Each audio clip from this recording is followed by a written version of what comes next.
I shut the door on the mom who left me behind, ignored me after my dad died, and tried to re-enter my life just to walk me down the aisle. Actually, calling her my mom feels weird because, to be honest, she was more like a stranger than a parent. She took off when I was just a baby. I was too young to even remember her leaving, but what I do remember is how my dad, Mark, picked up all the pieces and did everything he could to raise me alone. He was my real parent. Always was. Don't get me wrong, I wasn't completely cut off from my mom, Sarah. I'd see her every now and then, but it was like a random acquaintance showing up in your life once in a blue moon and pretending they care. The court gave her visitation every other weekend, but she rarely, if ever, followed through. I remember times when I was a little kid, sitting by the window, waiting, thinking maybe she'd show up this time. But nope, she'd either bail or drop me off early because she had other plans. The thing that really bugs me is she didn't even try, not at all. She would quit jobs just to avoid paying child support. My dad busted his ass working long hours while she was out there doing God knows what. Twice, she even ended up in jail because she didn't pay what she owed. Can you imagine? Jail for not wanting to take care of your own kid. I heard about it through the grapevine because she didn't tell me directly. I found out from my uncle. It's messed up, right?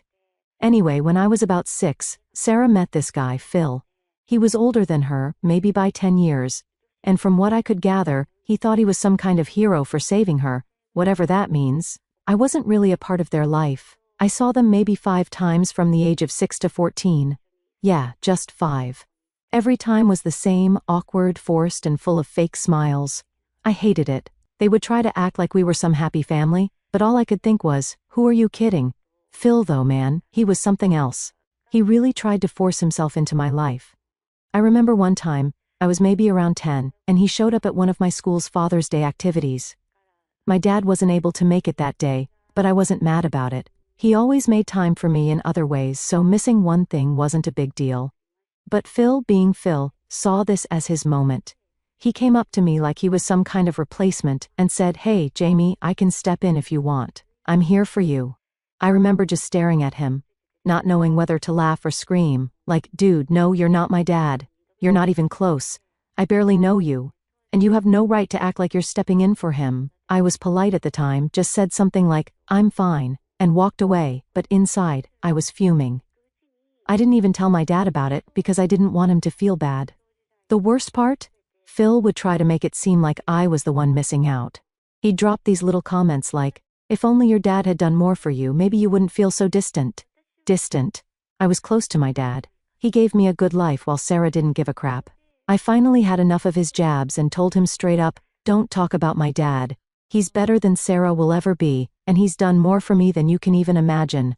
He never tried that stepdad crap with me again. The only consistent thing about Sarah and Phil was their absence. They had their own family. They had 3 kids together, and I didn't even know their names until much later. I wasn't invited to family gatherings, birthdays, or any of that stuff. It's like they just erased me from their lives as soon as they had their new family. Losing my dad when I was 14 was one of the hardest things I've ever gone through. I mean, it felt like my entire world fell apart overnight. One minute we're making dinner plans and talking about me starting high school, and the next he's just gone. A heart attack, just like that. No warning, no nothing. I didn't even get to say goodbye. I remember the day so clearly, the phone call, the panic, the moment when everything froze. My uncles, Pete and Rob, came over right away, but it was like I couldn't hear anything anyone was saying. Everything just became noise. I felt numb, like someone had just ripped my life in half, and I was left with the jagged edges. After the funeral, things moved fast, faster than I was ready for, to be honest. The house where I grew up, the one my dad worked so hard to keep for us, had to be sold. I didn't have much say in it. It wasn't like I had anywhere else to go. My uncles offered to take me in right away, which I'll always be grateful for. They didn't hesitate. Pete and Rob had always been more like older brothers to me than just uncles, so I knew I'd be safe with them. Still, it felt like I was leaving behind everything I had left of my dad. Now, here's the part where my mom and Phil show up again. Surprise, surprise, right? It had been years since I'd seen either of them, and all of a sudden, after my dad's death, they're acting like they care, like they're going to swoop in and be the heroes. Sarah didn't even come to the funeral, not because she was too devastated to show up. Nope, she didn't have time. Can you believe that? No time to bury the man who took care of her kid when she couldn't be bothered. But Phil, oh, he showed up, of course he did. The funeral was over, and I was sitting with my uncles trying to process everything, when Phil walked over to me. I remember looking up at him thinking, "What the hell do you want?" He had that stupid, fake, concerned look on his face, the kind where you know someone's just doing it for show. He sat down next to me and said, "You know, Jamie, you can always come live with Sarah and me. We've got room for you." I just stared at him, not knowing whether to laugh or scream. This guy, who I'd seen maybe 5 times in my whole life, who wasn't even man enough to show up at the funeral with my mom, was offering me a place to live. No thanks, man. I wasn't about to leave my uncles, the only real family I had left, to go live with people who barely knew I existed. I told him no, that I was staying with Pete and Rob, and that was that. Or so I thought. Phil wasn't one to give up so easily though. He went on this whole rant about how family is important, and how your mom and I really want to be there for you now. Now? Where were they when I was a kid, huh? Where were they when I was sitting by the window, waiting for Sarah to show up for her court-ordered weekends? Now they want to be parents? Too little, too late. I shut him down pretty hard after that, told him I didn't need their pity or their help, that my dad had raised me just fine without them, and I wasn't about to let them waltz into my life now just because it was convenient for them. Phil didn't like that. His face got all red, and he started sputtering about how I was just a kid and didn't understand how hard things had been for Sarah. Oh please. I wasn't about to sit there and let him talk down to me like that, so I said, "Hard for her? My dad's the one who had to pick up the pieces after she ditched me. Don't even try to act like she's the victim here."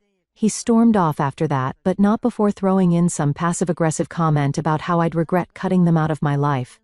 Yeah, sure, like I was going to lose sleep over not having Sarah and Phil around. Please. After that, I packed up my stuff and moved in with Pete and Rob. They were amazing, honestly. I was grieving, but they gave me space to process everything in my own time. They didn't push me to move on or get over it. They let me be angry, sad, confused. Whatever I needed to feel, they let me feel it. That's something I'll always be thankful for. The move itself was weird. Leaving my childhood home, the place where I had all these memories of my dad, was hard. Every room reminded me of him, whether it was the kitchen where we'd cook together or the living room where we'd watch movies every Friday night. It wasn't just a house to me, it was the only place I'd ever felt truly safe. But it was gone now, just like my dad, and there was nothing I could do about it. The first night at Pete and Rob's place, I barely slept. I kept expecting my dad to walk in and tell me everything was going to be okay. But he wasn't there, and it wasn't okay, not by a long shot. I tried to keep myself busy after that, throwing myself into school and anything else that would keep me from thinking too much. But no matter what I did, it always came back to that emptiness, the fact that my dad wasn't there, and he never would be again. You'd think that after everything, Sarah and Phil would just leave me alone, right? Wrong. Phil called a few more times after I moved in with my uncles, trying to reconnect or whatever. He'd say things like, "Jamie, I know you're hurting, but your mom and I want to help you through this." Yeah, because they've been so helpful up until now, right? One time, he even had the audacity to say, "Your mom has changed. She's ready to be there for you now." Ready now? Now that my dad was gone? Now that they didn't have to worry about dealing with him? I told him flat out, I don't need her now. I needed her when I was a kid, and she wasn't there. It's too late. After that, I stopped answering his calls. I didn't want anything to do with either of them. They had their life, their perfect little family with their 3 kids, and I had mine with my uncles. I didn't need Sarah or Phil pretending to care when it was clear they didn't. Honestly, life with Pete and Rob was good. It wasn't perfect, nothing could replace my dad, but it was stable. They supported me in ways that Sarah and Phil never could. They showed up for me. They were there, and that's all I ever really needed. By the time I was 27, I thought I had everything figured out when it came to my so-called family. I'd gotten pretty good at keeping my distance from Sarah and Phil, only dealing with them when it was absolutely necessary. The rest of Sarah's side of the family, I didn't have any real issues with. I wasn't super close to them or anything, but they didn't try to force the whole family thing on me like Sarah and Phil did. So I figured it was fine to stay in touch. They were still part of my life, just on the outskirts, you know. So, when my grandparents on Sarah's side invited me to this family birthday party, I didn't think twice about going. I wasn't expecting anything dramatic, just a regular family thing. Show up, say hi, eat some cake, make small talk, then dip out. Pretty standard. Matt, my fiancé, couldn't make it because he had work, so I figured I'd just go alone, say my hellos and get out. but of course nothing's ever that simple with Sarah and Phil involved. When I got to the party, everything seemed normal at first. My grandparents were happy to see me, and I chatted with a few cousins and aunts. It was chill, nothing weird. I spotted Sarah and Phil across the room, but I didn't go up to them. I didn't see the point. They knew where I stood, and I wasn't about to make things awkward by pretending we were close. So, I stuck to the people I was comfortable with, keeping my distance. But apparently Phil had other plans. I was standing by the food table, grabbing a slice of cake, when I felt someone tap me on the shoulder. I turned around, and there he was. Phil. Right there with that same fake, overly friendly smile he always had. I internally sighed because I knew this was going to be annoying. "Jamie, good to see you," he said, like we were old pals. I forced a small smile, mostly out of politeness, and said, "Hey, Phil." I didn't want to be rude in front of everyone, but I was already mentally preparing myself for whatever crap he was about to start. He wasted no time getting to the point. "So, I heard you're engaged?" "That's exciting news," he said, still with that fake smile. I nodded, trying to keep it short. "Yeah, thanks." I was hoping he'd just leave it at that, but of course that's not how Phil operates. "You know, Sarah and I were kind of surprised we didn't get an invite to the engagement party," he said, lowering his voice like he was trying to be all serious. "I mean, we're your family. I figured we'd be included." I could feel my jaw clench, but I kept it together. I wasn't about to make a scene at a birthday party. It wasn't a big party, just close family and friends, I said, trying to keep things as neutral as possible. But I could already see where this was going, and it wasn't going to be good. Phil didn't back down. He never does. "Well, we are family, Jamie. Sarah and I have always considered you part of our family, and we were hurt not to be invited. We care about you, you know." That's when I felt my blood start to boil. Care about me? They had the nerve to say they cared? I took a deep breath, trying to keep my voice calm. "Phil, I think we both know why you weren't invited. Let's not pretend like we're close." I could see the smile fading from his face. He wasn't expecting me to call him out, but I wasn't going to let him get away with playing the concerned parent card. He looked around, like he was making sure no one was listening, then leaned in closer. "Look, Jamie, I've always tried to be there for you, and I think it's time we move past whatever issues we've had. I know your mom wasn't perfect, but I've always considered you my daughter. I'd like to walk you down the aisle if you'll let me, I swear." Time stopped for a second when he said that. Walk me down the aisle? This guy, the man who wasn't even around when I needed someone? The audacity. I felt my hands start to shake, and I couldn't hold back anymore. "Are you kidding me right now?" I said, my voice louder than I intended.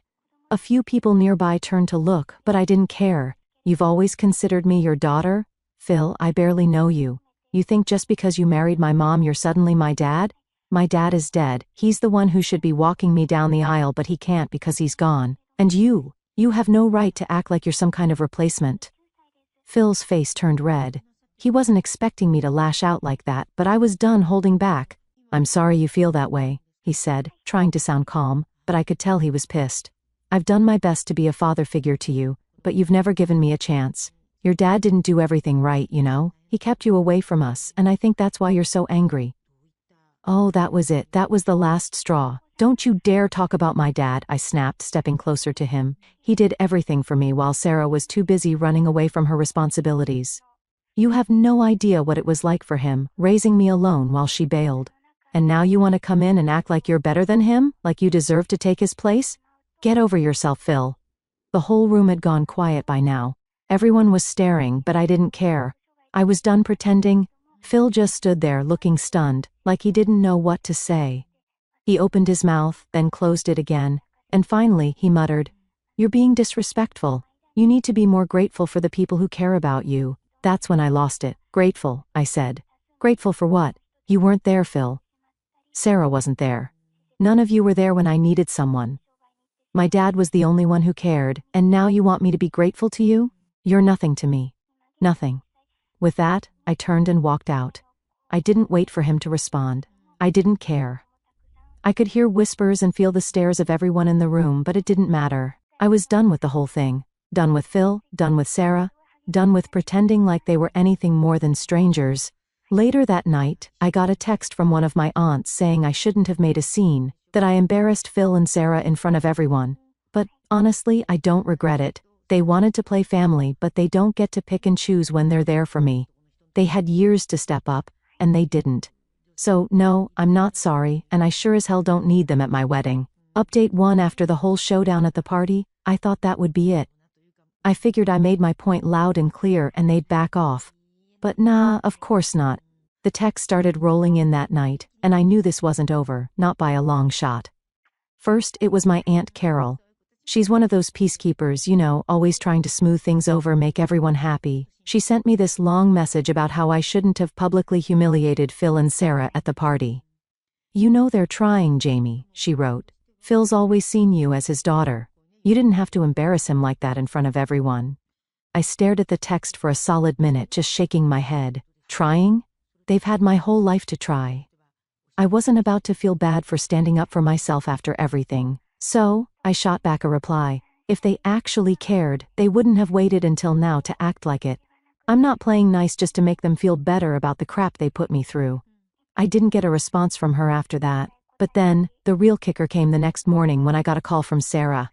I hadn't spoken to her directly and, honestly, I couldn't even remember the last time, maybe a year, probably more. I almost didn't pick up. But I was curious what she had to say after everything. Jamie, we need to talk, she started, her voice all stiff and formal, like she was about to give me a lecture. I sighed, already regretting answering the phone. What do you want, Sarah? I heard what happened at the party, she said, like she wasn't even there, and I have to say, I'm really disappointed in you. You didn't have to lash out at Phil like that. He's only ever tried to help. I couldn't help but laugh at that. Help? Are you serious right now? The only time Phil's ever tried to help is when it's convenient for him. He thinks just because he married you, he can waltz into my life and pretend to be my dad. He's not, and he never will be. She went quiet for a second, and I could tell she didn't like being called out. But then she did what she always does. Shifted the blame. You know, this attitude of yours isn't going to get you anywhere. You can't keep holding on to the past forever, Jamie. Your father isn't here anymore. Phil and I are. I felt a surge of anger so strong I had to bite my tongue for a second before I said something I couldn't take back. But I was done playing nice. Yeah, you're here now, Sarah. Where were you when I was a kid, when I actually needed you? Don't act like showing up now makes up for everything you did, or didn't do. She sighed, that kind of annoyed sigh she used to do when I was a kid. Like I was being difficult for no reason. I know I made mistakes, Jamie, but it wasn't easy for me either. I did the best I could. The best you could? I cut her off. The best you could do was leave me with Dad, and barely show up for your weekends. You didn't even try. You weren't there, Sarah, so don't stand there and tell me you did your best. There was another long pause, and I could hear her struggling to find something to say. Finally she went with, I'm your mother, Jamie. You don't get to talk to me like this. I couldn't help it, I laughed again. But this time, it wasn't because it was funny, it was just ridiculous. You're my mother? Really? You think that title means something just because you gave birth to me? You lost the right to that a long time ago. You weren't a mother then, and you're not one now. That must have hit a nerve because her voice got all sharp and defensive. You need to stop living in the past. You're going to regret cutting us out of your life, Jamie.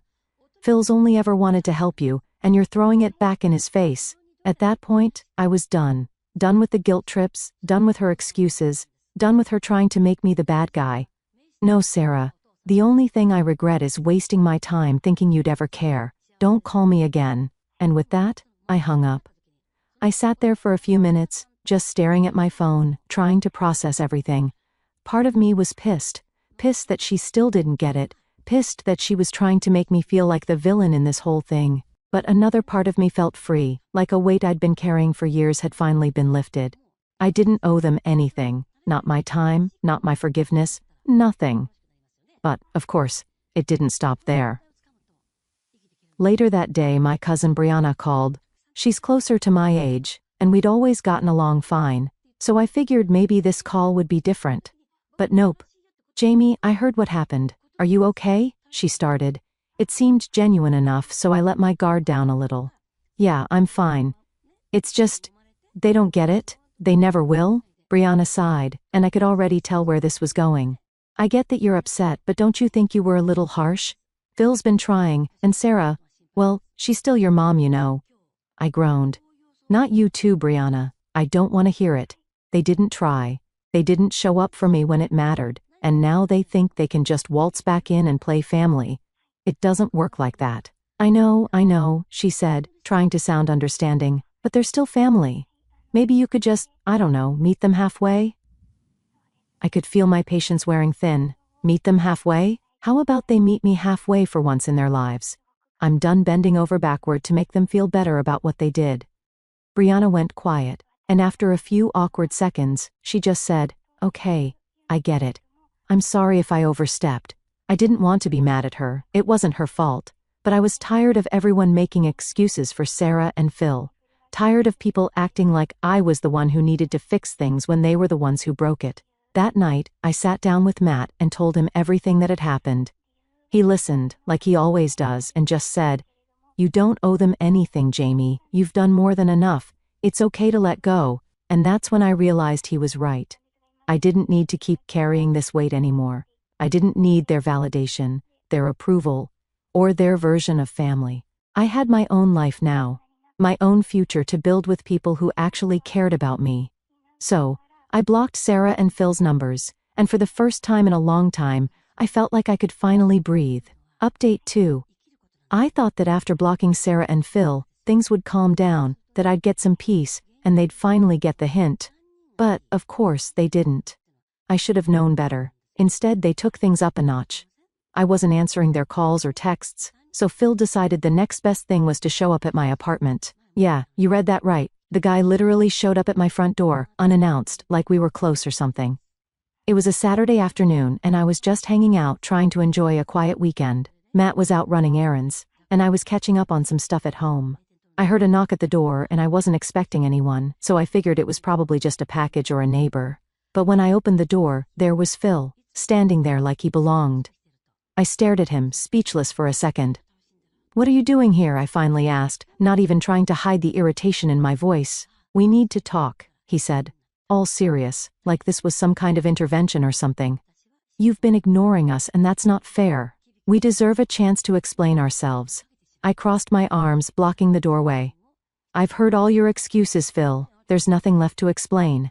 He looked frustrated, like he couldn't believe I wasn't just letting him in. "Jamie, this has gone on long enough. Your mom and I want to fix this. We're your family, and you're shutting us out."